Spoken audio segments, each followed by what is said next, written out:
Jungle.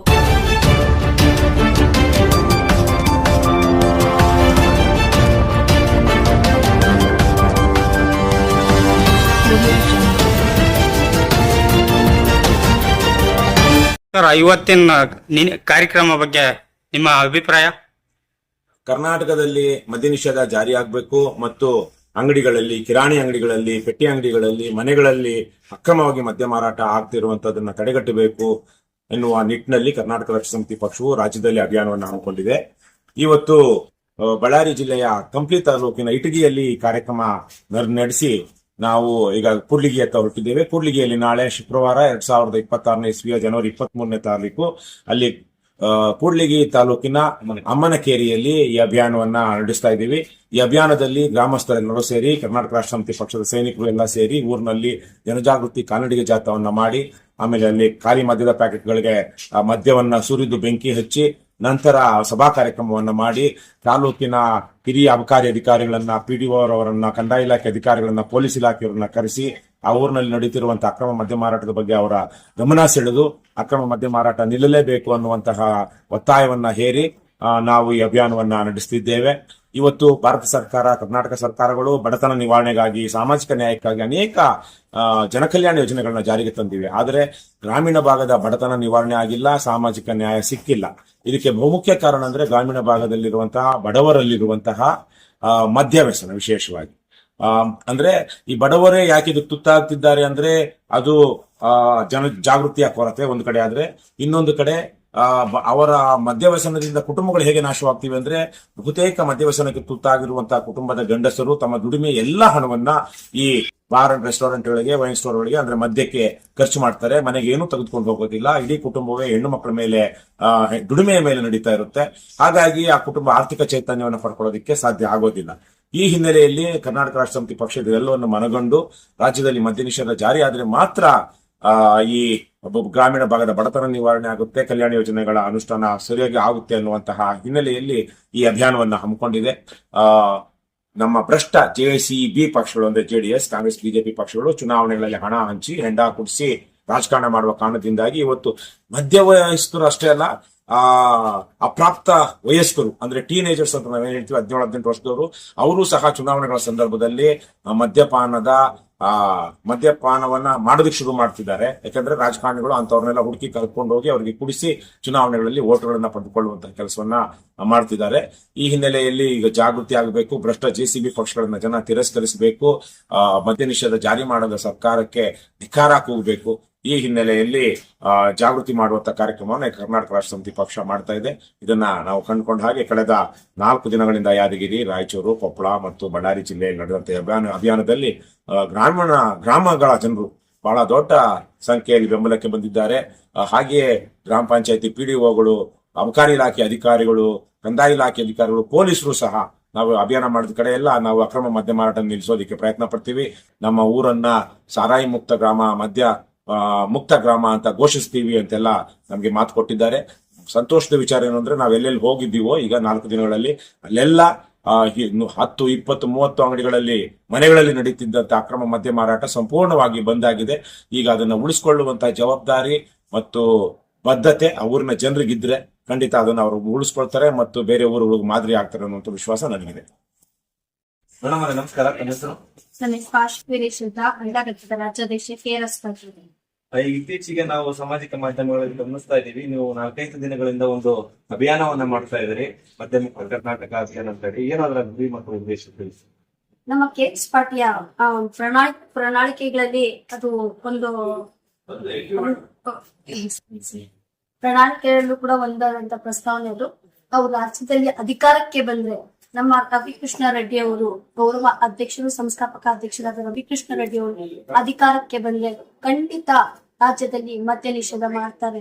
ಯಾಕಂತ ಹೇಳಿದ್ರೆ ಅವರು ಪಕ್ಷ ಸ್ಟಾರ್ಟ್ ಮಾಡೋದ್ರಿಂದ ಮುಂಚಿತವಾಗಿ, ಪಕ್ಷ ಸ್ಟಾರ್ಟ್ ಮಾಡಿದ್ಮೇಲೂ ಕೂಡ ಪಾದಯಾತ್ರೆ ಮತ್ತೆ ಧರಣಿಗಳು, ಹೋರಾಟಗಳನ್ನ ಮಹಿಳೆಯರ ಪರವಾಗಿ ಮಾಡಿದರೆ ಮದ್ಯ ನಿಷೇಧ ಮಾಡ್ಲೇಬೇಕು ಅನ್ನೋದು ಅವರ ಪ್ರಣಾಳಿಕೆಗಳಲ್ಲಿ ಗುರಿಯಾಗಿ ಇದೆ. ಆದ ಕಾರಣ ಈ ವ್ಯಸನಿಗಳು ಮಾಡ್ತಿರುವಂತದ್ದು ಎಲ್ಲಾ ಜೆಸಿಬಿ ಪಕ್ಷಗಳು ವ್ಯಸನಿಗಳಾಗಿದ್ದಾರೆ. ಆದ್ರೆ ನಮ್ಮ ಪಕ್ಷದಲ್ಲಿರುವಂತ ಗೌರವಾಧ್ಯಕ್ಷರು, ಗೌರವಾಧ್ಯಕ್ಷರು, ರಾಜ್ಯಾಧ್ಯಕ್ಷರು, ಕಾರ್ಯಾಧ್ಯಕ್ಷರು ಮತ್ತೆ ನಾನಾ ಮುಖಂಡರುಗಳು ಕೂಡ ಈ ವ್ಯಸನಗಳಿಂದ ದೂರ ಇದ್ದಾರೆ. ಮತ್ತೆ ವೆಲ್ ಎಜುಕೇಟೆಡ್ಸ್ ಅಂದ್ರೆ ತುಂಬಾ ಜ್ಞಾನ ಹೊಂದಿರುವಂತವ್ರು, ಯಾವುದೇ ತರದ ನಿದ್ದೆ ಮಾಡೋಂತ ಮನಸ್ಥಿತಿ ಇಲ್ಲ, ಜಾಗೃತರಾಗಿದ್ದಾರೆ. ಅವರು ಪಕ್ಷದಲ್ಲಿ ಮಾಡ್ತಿರುವಂತ ಜಾಗೃತಿಗಳನ್ನ ನೋಡಿದ್ರೆ, ಹೋರಾಟಗಳನ್ನ ನೋಡಿದ್ರೆ, ಅಭಿಯಾನಗಳನ್ನ ನೋಡಿದ್ರೆ ರಾಜ್ಯದ ಜನಕ್ಕೆ ಗೊತ್ತಾಗುತ್ತೆ ಇವತ್ತು KRS ಪಕ್ಷ ಯಾವ ರೀತಿ ಪ್ರಾಣ ತೊಟ್ಟು ನಿಂತಿದೆ. ಅದರಲ್ಲೂ ಮಹಿಳೆಯರು ಕೂಡ ಪಕ್ಷದಲ್ಲಿ ಬಂದ್ವಿ. ಯಾಕಂತ ಹೇಳಿದ್ರೆ ಈಗ ಗ್ಯಾರಂಟಿ ಯೋಜನೆಗಳಿದೆ, ಆ ಗ್ಯಾರಂಟಿ ಯೋಜನೆಗಳನ್ನ ನೋಡ್ಕೊಂಡು ಅವ್ರು ಕೊಡುವಂತ ಬಿಟ್ಟಿ ಭಾಗಗಳನ್ನ ನೋಡ್ಕೊಂಡು ಮಹಿಳೆಯರು ಬರೋದಿಲ್ಲ ಅನ್ನೋಂತ ಭ್ರಮೆನಲ್ಲೂ ಕೂಡ ಇದ್ದಾರೆ. ಆದ್ರೆ KRS ಪಕ್ಷದಲ್ಲಿ ಪ್ರಾಮಾಣಿಕರಾಗಿ ಜನಪರವಾಗಿ ಹೋರಾಟ ಮಾಡ್ತಿರುವಂತ ಪಕ್ಷವನ್ನ ಮೆಚ್ಕೊಂಡು KRS ಪಕ್ಷಕ್ಕೆ ನಾವು ಕೂಡ ತನು ಮನ ತನ ದುಡಿತೀವಿ ಅಂತ ಹೇಳಿ ಬಂದು KRS ಪಕ್ಷದಲ್ಲಿ ದುಡಿತಾ ಇದ್ದಾರೆ. ಅದು ಯಾರಿಗೋಸ್ಕರ? ಜನರಿಗೋಸ್ಕರ. ಯಾರ ಗುರಿಯನ್ನ ಮುಟ್ಟೋದಕ್ಕೋಸ್ಕರ KRS ಪಕ್ಷದ ಸಿಂಹಸತ್ವವಾದಂತಹ ರವಿಕೃಷ್ಣ ರೆಡ್ಡಿ ಅವರ ಗುರಿಯನ್ನ ಮುಟ್ಟೋದಕ್ಕೆ ನಾವು ಮತ್ತೆ ಸೈನಿಕರು ಎಲ್ಲರೂ ಕೂಡ ಪಣ ತೊಟ್ಟಿದೀವಿ. ರಾಜ್ಯದಲ್ಲಿ ಮದ್ಯ ನಿಷೇಧ ಮಾಡೇ ಮಾಡ್ತೀವಿ, ರಾಜ್ಯದ ಜನತೆಗೆ ನೆಮ್ಮದಿಯ ಜೀವನ ಕೊಡ್ತೀವಿ ಅಂತ ಈ ಮೂಲಕ ತಿಳಿಸುತ್ತಾ ನನ್ನ ಈಗ ರಾಜ್ಯದಲ್ಲಿ ಕಾಂಗ್ರೆಸ್ ಇದೆ, ಬಿಜೆಪಿ ಇದೆ, JDS ಇದೆ. KRS ಪಕ್ಷನೇ ಯಾಕೆ ಈ ಒಂದು ಗುರಿಯನ್ನು ಎತ್ಕೊಂಡಿದೆ? ಪ್ರಾಮಾಣಿಕ ಪಕ್ಷವಾದ್ರಿಂದ ನಾವು ಆಯ್ಕೆ ಮಾಡ್ಕೊಳ್ಳೋದ್ರಾಗೆ ಯಾವುದೇ ರೀತಿ ಎಳ್ಳು ಕಾಳಷ್ಟು ನಿರ್ಬಂಧನೆಗಳಿಲ್ಲ. ಒಂದು ಪ್ರಾಮಾಣಿಕತೆ ನಮ್ಮ ಜನಕ್ಕೆ ಬೇಕಾಗಿರೋದು. ನಿಯತ್ತಾದ ಪ್ರಾಮಾಣಿಕವಾದ ಒಂದು ಯಾವುದೇ ಕೆಲಸವಾಗ್ಲಿ, ಒಂದು ಲಂಚ ಮುಕ್ತ ಕಾರ್ಯಕ್ರಮ ಅಭಿಯಾನಗಳನ್ನ ಹಾಕೊಂಡು ಕಾರ್ಯಕ್ರಮ ನಡೆಸಿದ್ದಾರೆ ಅಂದ್ರೆ ಅದಕ್ಕೆ ನಮ್ಮದು ಪಕ್ಷದ ವೋಟ್ಗಳನ್ನಾದ್ರೂ ಏನಾದ್ರೂ ಸಪೋರ್ಟ್ಗಳಾಗ್ಲಿ ಸದಾ ಇರುತ್ತೆ. ಈಗ KRS ಪಕ್ಷ ಈ ತರ ಅಭಿಯಾನ ಮಾಡೋದ್ರಿಂದ ಹಳ್ಳಿಗಳಲ್ಲಿ ಮದ್ಯ ನಿಷೇಧ ಆಗುತ್ತೆ ಅಂತ ಭರವಸೆ ನಿಮ್ಗೆ ಈಗ? ಖಂಡಿತ ಆಗತ್ತೆ ಸರ್. ಹಳ್ಳಿಗಳು ಇವಾಗ ಟೀ ಕಾಫಿ ಅಂಗಡಿಗಳಲ್ಲಿ ಟೀ ಕಾಫಿ ಜ್ಯೂಸ್ ಸಿಗೋದು ಕಷ್ಟವಾಗಿದೆ. ಅದಕ್ಕಿಂತ ಹೇರಳವಾಗಿ ಇದು ಮದ್ಯ ಸಿಗ್ತಾ ಇದೆ, ಅದು ಜ್ಯೂಸ್ ಪ್ಯಾಕೆಟ್ಗಳಲ್ಲಿ ಸಿಗ್ತಾ ಇದೆ. ಇದೇನಾದ್ರೂ ಒಂದೇ ವೇಳೆ ಮದ್ಯ ಗಾಜಿನ ಬಾಟಲಿಗಳಲ್ಲಿ ಸಿಗ್ತಾ ಇದ್ದಿದ್ರೆ ಇವತ್ತು ನಾವು ಭೂಮಿ ಮೇಲೆ ನಡೆದ ಬದಿಗಾಲಿನಲ್ಲಿ ನಡೆಯುವ ಪರಿಸ್ಥಿತಿ ಇದ್ದಿದ್ದಿಲ್ಲ. ಅಷ್ಟೊಂದು ಪರಿಸರ ಮಾಲಿನ್ಯ ತುಂಬಿ ತುಳುಕ್ತಿತ್ತು. ಉದಾಹರಣೆಗೆ ನೋಡ್ಬೇಕಂದ್ರೆ ಮೊನ್ನೆ ಗುರುಗುಂಟ ಗ್ರಾಮದಲ್ಲಿ ನಮ್ KRS ಪಕ್ಷದ ಸೈನಿಕರು ಮದ್ಯ ಮುಕ್ತ ಗ್ರಾಮ ಮಾಡಲು ಬಂದಿದ್ದಾರೆ ಅಂತ ತಿಳಿದ ತಕ್ಷಣ ಆ ಗ್ರಾಮ ಪಂಚಾಯತಿ ಸಿಬ್ಬಂದಿ ಇಡೀ ಊರೇ ಸೆರೆದ್ ಪ್ಯಾಕೆಟ್ಗಳಿಗೆ ಬೆಂಕಿ, ನಮ್ಗಿಂತ ಮೊದಲೇ ಅವರೇ ಬೆಂಕಿ ಹಚ್ಚಿ ಸುಟ್ಟರು. ಅಷ್ಟೊಂದು ಪರಿಸರ ಮಾಲಿನ್ಯವನ್ನ ನಾವು ನೋಡ್ತಾ ಇದ್ದೀವಿ. ಇದು ಜನರ ಜೀವನ, ಆರ್ಥಿಕ ಮಟ್ಟವನ್ನು ಕುಸಿಯುತ್ತಿರುವುದು ಹಾಗೂ ಸಾಮಾಜಿಕ ಜೀವನವನ್ನು ಕಳಪೆ ಮಟ್ಟದಲ್ಲಿ ತಂದಿರುವುದರಿಂದ ಇದೊಂದು ಸಾಮಾಜಿಕ ಪಿಡುಗಾಗಿ ಪರಿಣಮಿಸಿದೆ. ಆದಷ್ಟು ಬೇಗ ಈ ಮದ್ಯ ಮುಕ್ತ ಗ್ರಾಮವನ್ನು ಮಾಡಲು ನಾವೆಲ್ಲ ಪಣ ತೊಟ್ಟಿದ್ದೇವೆ, ಮಾಡೇ ಮಾಡ್ತೀವಿ ಅನ್ನೋ ಭರವಸೆಯೂ ಸಹಿತ ನಮಗಿದೆ. ಆದಷ್ಟು ಬೇಗ ಶೀಘ್ರದಲ್ಲೇ ಮದ್ಯ ಮುಕ್ತ ಕರ್ನಾಟಕವನ್ನು ಮಾಡಲು ನಾವೆಲ್ಲ ಶ್ರಮಿಸುತ್ತೇವೆ ಮತ್ತು ಮಾಡೇ ಮಾಡ್ತೀವಿ. ಈಗ ಕಳೆದ 4 ದಿನಗಳಿಂದ ಯಾದಗಿರಿ, ರಾಯಚೂರು, ಕೊಪ್ಪಳ, ಬಳ್ಳಾರಿಯಲ್ಲಿ ಮಾಡಿದ್ವಿ. ಈಗ 4 ಕಡೆ ಕಾರ್ಯಕ್ರಮದಲ್ಲಿ ಜನರ ಮತ್ತು ಅಧಿಕಾರಿಗಳ ರೆಸ್ಪಾನ್ಸ್ ಆಗಿದೆ. ಅಧಿಕಾರಿಗಳ ಒಳ್ಳೆ ರೀತಿಯಲ್ಲಿದೆ. ಯಾಕಂದ್ರೆ ಅಧಿಕಾರಿ ಇಲಾಖೆಯವರು ಆಯ್ತು, ಗ್ರಾಮ ಪಂಚಾಯತ್ PDOಗಳಾಯ್ತು ಮತ್ತು ಮೆಂಬರ್ಗಳು ವಿತ್ ಮೆಂಬರ್ ಅಧ್ಯಕ್ಷಗಳು ಅವರು ಬಂದು ಈ ಕಾರ್ಯಕ್ರಮಕ್ಕೆ ಯಶಸ್ವಿ ಮಾಡಿಕೊಟ್ಟಿದ್ದಾರೆ. ಹಾಗೇನೆ ಅಬಕಾರಿ ಇಲಾಖೆದವರು ಕ್ಲಿಯರ್ ಆಗಿ ಹೇಳಿದ್ದಾರೆ, ನಾವು ಇನ್ ಮುಂದೆ ಎಚ್ಚೆತ್ಕೊಂಡು ಎಲ್ಲಾ ಗ್ರಾಮಗಳಲ್ಲಿ ಮದ್ಯ ಮಾರಾಟ ತಡೆಗಟ್ತೇವೆ. ಅದು ಹೇಗೆ ಅಂದ್ರೆ MRP ಬಾರ್ಗಳಿಗೆ ನಾವು ಪರ್ಮಿಷನ್ ತಗೊಂಡಿರ್ತಾರ, ಅದ್ರಲ್ಲಿ ನಾವೇನು ಮಾಡಕ್ ಆಗಲ್ಲ ಮೇಡಮ್. ಏನು ಯಾವುದೇ ಪರ್ಮಿಷನ್ ಇಲ್ದೇನೆ ಮಾರಾಟ ಎಲ್ಲಿ ಮಾಡ್ತಾರೆ ಅಲ್ಲಿ ತಡೆಗಟ್ತೇವೆ ಅಂತ ಹೇಳಿದ್ದಾರೆ. ಈ ಕುಡಿಯೋದ್ರಿಂದ ಏನೆಲ್ಲ ಹಾನಿಕಾರ ಆಗ್ತಾವಂದ್ರೆ, ನನ್ನ ತಂದೆನ ಕುಡುಕ, ನಮ್ ತಂದೆಯವ್ರು ನಾವು ಕಳ್ಕೊಂಡಿದ್ದೇವೆ. ಯಾಕಂದ್ರೆ ನಾವು ಚಿಕ್ಕ 12 ವರ್ಷದಲ್ಲೇನೆ ನಾವು ತಂದೆ ಕಳ್ಕೊಂಡು ಇಷ್ಟರ ಮಟ್ಟಿಗೆ ಕಷ್ಟಪಟ್ಟು ಮೇಲೆ ಬಂದಿರೋದು. ಆ ಕಾರಣಕ್ಕೆ ನಾವು ಮದ್ಯ ಮುಕ್ತ ಕರ್ನಾಟಕ ಮಾಡ್ಬೇಕು ಅನ್ನುವಂತ ಹೋರಾಟದಲ್ಲಿ ನಾವು ಭಾಗವಹಿಸೋದಷ್ಟೇ ಅಲ್ಲದೆ ನನ್ನ ಒಂದು ಗುರಿ. ಯಾಕಂದ್ರೆ ನಾನು KRS ಪಕ್ಷಕ್ಕೆ ಬರೋಕ್ಕಿಂತ ಮುಂಚೆನೆ ನಮ್ಮ ಗ್ರಾಮದಲ್ಲಿ 6 ತಿಂಗಳು ದಾರು ಬಂದ್ ಮಾಡಿಸಿದ್ದೆ. ಆ ಸಮಯದಲ್ಲಿ ನಮ್ಗೆ 108 ಟಾರ್ಚರ್ ಕೊಟ್ರು. ಅದಕ್ಕೂ ನಾನು ಅನ್ಸಿದ್ದೇನೆ ಮುಂದೆ ನಾನು ಹೆಜ್ಜೆ ಇಟ್ಟಿದ್ದು KRS ಪಕ್ಷಕ್ಕೆ. KRS ಪಕ್ಷದ ಬಂದ್ಮೇಲೆ ನಾನು ಒಬ್ಬ ರಾಜ್ಯ ಸಂಘಟನೆ ಕಾರ್ಯದರ್ಶಿಯಾಗಿ ಯಾದಗಿರಿ ಜಿಲ್ಲೆ ಉಸ್ತುವಾರಿಯಾಗಿರೋ. ಹಾಗೇನೆ ನಾವು ಗುರಿ ಏನಾಗಿರೋದು ಮದ್ಯ ಮುಕ್ತ ಅಭಿಯಾನ ಮಾಡ್ಬೇಕು. ಮದ್ಯ ಎಲ್ಲಾದ್ರೂ ಎಲ್ಲಿ ಅಲ್ಲ ಒಂದು ಹಳ್ಳಿಗಳಲ್ಲಿನೂ ವ್ಯಾಪಾರ ಮಾಡ್ಲೇಬಾರ್ದು. ಆತರ ಹಿಂದಿನ ದಿನಮಾನಗಳಲ್ಲಿ ನಾವು ಅಧಿಕಾರಕ್ಕೆ ಬಂದಾಗ ಪೂರ್ತಿ ಮದ್ಯ ನಿಷೇಧ ಮಾಡ್ಲೇಬೇಕು ಅಂತ ನಮ್ಮ ಹಠ ಮತ್ತು ಛಲ ಆಗಿರೋದ್ರಿಂದ ಇದನ್ನ ಇಲ್ಲಿಗೆ ಕೈ ಬಿಡೋದಿಲ್ಲ. ಪ್ರತಿ ಗ್ರಾಮಗಳಿಗೆ ಬೆಟ್ಟಿ ಕೊಟ್ಟು ಅಲ್ಲಿ ಆಗುವಂತ ಅನ್ಯಾಯ ಆಕ್ರಮಗಳನ್ನು ಮದ್ಯ ನಿಷೇಧವನ್ನು ನಿಲ್ಲಿಸುವುದಷ್ಟೇ ಅಲ್ಲದೆ ಯಾವುದೇ ಸ್ಟಾರು, ಗುಟ್ಕ, ಸಿಗರೇಟ್ ಅದನ್ನು ಸಿಗದ ಹಾಗೆ ಮಾಡುವಂತ ಚಾಲನೆ ನಾವು ತಗೊಂಡಿದ್ದೇವೆ. ಹಾಗೆ ನಮ್ಮ KRS ಪಕ್ಷದ ಎಲ್ಲಾ ಸೈನಿಕಗಳು ಪ್ರತಿದಿನದ ಹೋರಾಟ ಇದು ಮುಂದಿನ ದಿನಮಾನಗಳಲ್ಲಿ ಹಂಗೆ ಮುಂದುವರಿತಾ ಇರುತ್ತೆ. ಕೊಡಗು ಚಾನಲ್ಗೆ ಹೇಳುವಂತದ್ದು ಒಂದೇ ಲಾಸ್ಟ್ ಫೈನಲ್ ಸಮಸ್ಯೆಗಳಿದೆ. ಭ್ರಷ್ಟಾಚಾರ ಇದೆ, ಲಂಚ ನಡೀತಾ ಇದೆ, ಅನ್ಯಾಯ ಅಕ್ರಮವಾಗಿ ನೀವು ಇದನ್ನೇ ಯಾಕೆ ಮುಖ್ಯವಾದಂತಹ ಅಂಶಗಳಾಗಿ ತೆಗೆದುಕೊಂಡಿದ್ದೀರಿ? ಇದಕ್ಕೆ ನಾನು ಕರೆಕ್ಟ್ ಆಗಿ ಆನ್ಸರ್ ಹೇಳ್ಬೇಕು ಹೇಳಿದ್ರೆ, ಇವಾಗ ಗುಜರಾತ್ ಅಲ್ಲಿ ನೋಡಿ, ಗುಜರಾತ್ ಅಲ್ಲಿ ಮದ್ಯ ನಿಷೇಧ ಮಾಡಿದ್ದಾರೆ, ಕೇರಳದಲ್ಲೂ ಮಾಡಿದ್ದಾರೆ. ಅದೇ ತರ ನಮ್ಮ ಕರ್ನಾಟಕದಲ್ಲಿ ತುಂಬಾ ಜನ ಕುಡಿತದಿಂದ ಸಂಸಾರಗಳು ಹಾಳಾಗ್ತಾ ಇದೆ. ಅದರಿಂದ ನಮ್ಮ ರಾಜ್ಯ ಗೌರವ ಅಧ್ಯಕ್ಷರು ಇದನ್ನ ಒಂದು ಮಧ್ಯ ಪ್ರದೇಶದ ಮಾಡಬೇಕು ಅಂತ ನಾವು ತೊಡೆ ತೊಟ್ಕೊಂಡು ನಾವು ಮೊದಲಿಗೆ ಯಾದಗಿರಿ ಮತ್ತೆ ಗುರುಗುಂಟು, ಇದು ದಕ್ಷಿಣ ಕನ್ನಡ ಕರ್ನಾಟಕದಲ್ಲಿ ಎಲ್ಲ ಸುತ್ತಾಡ್ತಾ ಇದೀವಿ. ಇಲ್ಲಿ ನಾವು ಯಾದಗಿರಿ ಅಲ್ಲಿ ಮಾಡಿದ್ವಿ, ಗುರುಗುಂಟ ಮಾಡಿದ್ವಿ, ಗಂಗಾವತಿನಲ್ಲಿ ಮಾಡಿದ್ವಿ, ಆಮೇಲೆ ಕಂಬಳಿ ಅಂತ ಒಂದು ಚಿಕ್ಕ ಗ್ರಾಮದಲ್ಲಿ ಮದ್ಯ ನಿಷೇಧ ಮಾಡ್ಬೇಕಂತ ನಾವು TRS ಪಕ್ಷದ ಮಹಿಳೆಯರು ನಮ್ಮ ರಾಜ್ಯ ಮಹಿಳಾ ಅಧ್ಯಕ್ಷರು ಹೇಳ್ದಂಗೆ ಅವರು ಸ್ಪಷ್ಟವಾಗಿ ಎಲ್ಲ ಹೇಳಿದ್ದಾರೆ.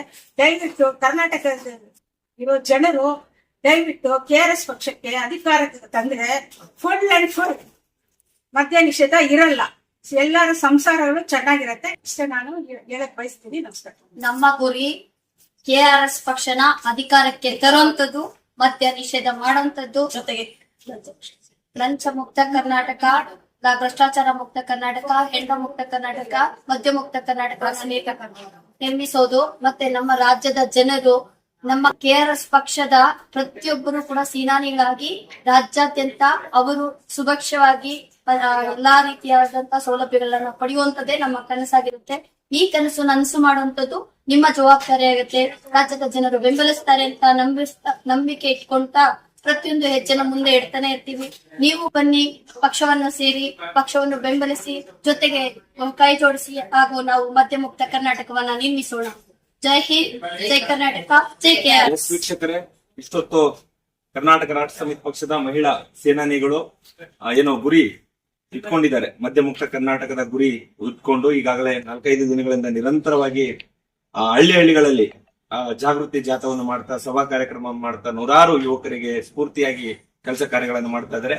ಈ ವಿಚಾರಕ್ಕೂ ಕೂಡ ನಮಗೆ ಇವತ್ತು ಹೊಸಪೇಟೆಯಲ್ಲಿ ಏನೋ ಅಚಾನಕ್ ಆಗಿ ಸಿಕ್ಕಂತ ಸಿಡಿಲು ಗುಡುಗು ನೀವು ಸಂಪಾದಕರಿಗೆ ಮತ್ತೆ ಅವರ ತಂಡಕ್ಕೆ ನಾವು ಕರ್ನಾಟಕ ರಾಷ್ಟ್ರ ಸಮಿತಿ ಪಕ್ಷ ತುಂಬ ಹೃದಯದ ಧನ್ಯವಾದಗಳನ್ನ ಮತ್ತೆ ಅಭಿನಂದನೆಗಳನ್ನು ಸಲ್ಲಿಸ್ತಾ ಇದೀವಿ. ಯಾಕಂತಂದ್ರೆ ಇವತ್ತು ಸಮಾಜದಲ್ಲಿ ನೂರಾರು ಏನು ಪತ್ರಿಕೆ ಮಾಧ್ಯಮಗಳಿದಾವೆ, ಮತ್ತೆ ದೃಶ್ಯ ಮಾಧ್ಯಮಗಳಿದಾವೆ. ಆದ್ರೆ ನಮ್ಮಂತವ್ರನ್ನ ಕಂಡ್ರೆ ನಮ್ಮ ಸುದ್ದಿಗಳನ್ನ ತೆಗೆದುಕೊಳ್ಳಿಕ್ಕೆ ಫೋನ್ ಮಾಡಿ, ಕರೆ ಮಾಡಿ ತಿಳಿಸಿದ್ರು ಕೂಡ ಇವತ್ತು ಅವರು ಸ್ವೀಕರಿಸ್ತಾ ಇಲ್ಲ. ಆದ್ರೆ ನೀವು ನಮ್ಮ ವಾಹನವನ್ನ ಗಮನಿಸಿ ಹಿಂಬಾಲಿಸಿಕೊಂಡು ಬಂದು ನಮ್ಮ ಸುದ್ದಿಯನ್ನ ಕವರ್ ಮಾಡ್ತಾ ಇದ್ರಿ. ಹಾಗಾಗಿ ಕರ್ನಾಟಕ ಸಮಸ್ತ KRS ಪಕ್ಷದ ಸೈನಿಕರ ಪರವಾಗಿ ಸಿಡಿಲು ಗುಡುಗು ದೃಶ್ಯ ಮಾಧ್ಯಮದ ಸಂಪಾದಕರಿಗೆ ಮತ್ತೆ ತಂಡಕ್ಕೆ ನಾವು ಯಾವತ್ತು ಚಿರಋಣಿಯಾಗಿರ್ತೀವಿ, ಮತ್ತೆ ಅವರಿಗೆ ಯಾವತ್ತು ವಿಶ್ವಾಸಪೂರ್ವಕವಾಗಿರ್ತೀವಿ ಅಂತ ಹೇಳ್ತಾ ಎಲ್ರಿಗೂ ಧನ್ಯವಾದಗಳನ್ನು ತಿಳಿಸ್ತಾರೆ. ಧನ್ಯವಾದಗಳು. ನಿಮ್ಮ ಸಿಡಿಲು ಗುಡಿದಿಲ್ ತರನೇ ನಾವು ಇರ್ತೀವಿ.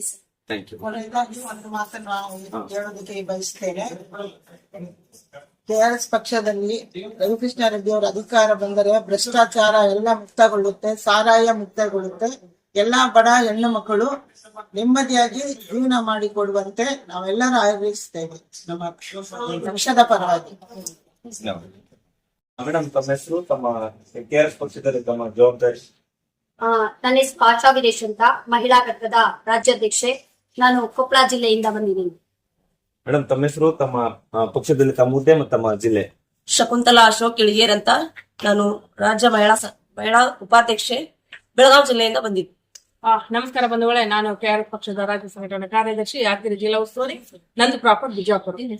ನಮಸ್ಕಾರ ಬಂಧುಗಳೇ, ನಾನು KRS ಪಕ್ಷದ ಬೆಂಗಳೂರು ಪೂರ್ವ ಜಿಲ್ಲಾ ಸರ್ವಜ್ಞ ನಗರ ಅಲ್ಲಿಂದ ಬಂದಿದ್ದೀನಿ.